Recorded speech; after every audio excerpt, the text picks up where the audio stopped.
Welcome to the Explainer. Today we're going to cut through all the noise and walk you through step by step how to get your very first Bitcoin.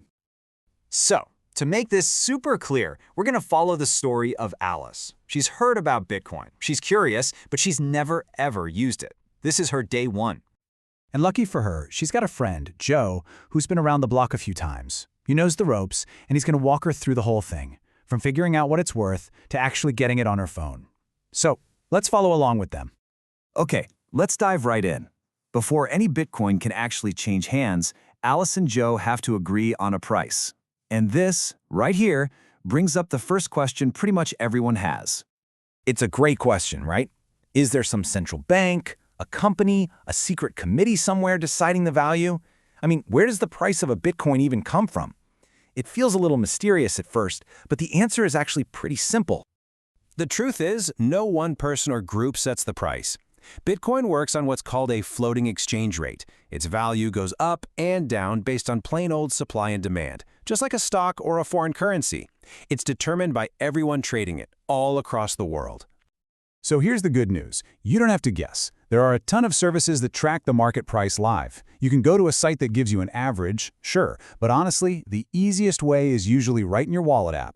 Most of them just do the conversion for you automatically. Simple as that. Okay, so they've checked the market rate, they've agreed on a fair price, and now it is time for the main event. Let's see how this actually happens, how the Bitcoin moves from Joe's phone straight to Alice's. Alice, being smart, decides to start small. It's always a good idea when you're learning. She's going to buy just 0.001 Bitcoins. She gives Joe the cash equivalent, and now it's Joe's turn to do his thing. And you know, the actual process is way simpler than you might think. It really just boils down to 4 quick steps. First, Alice just opens her wallet app and taps Receive. A QR code pops up. Then Joe opens his wallet, hits Send, and just points his camera at a phone. No typing long, crazy addresses. He just types in the amount, 0.001, and gets ready to send. Now, before Joe hits that final button, his wallet gives him a couple of neat options. He can see the amount in smaller units, like sats. You can think of those as the pennies to Bitcoin's dollar. He can also add a little note for himself, like Alice, so he remembers what this was for later. And he'll see a small transaction fee. That's just a little tip to the network for processing his transaction. And this moment right here is absolutely critical. Unlike a credit card payment you can dispute, Bitcoin transactions are final. There's no undo button. Once that money is sent, it's sent for good. That's why that final double check, making sure the amount and address are perfect, is so important. All right, Joe has hit send. A second later, Alice's phone buzzes. Her wallet is already showing an incoming payment. It feels instant, like it's all done. But there's actually one more super important step happening behind the scenes before that money is truly 100% hers. You see, every transaction really has 2 stages. At first, it's unconfirmed. That just means Joe's request has been broadcast to the whole network. The best way to think about it is like a pending charge on your credit card.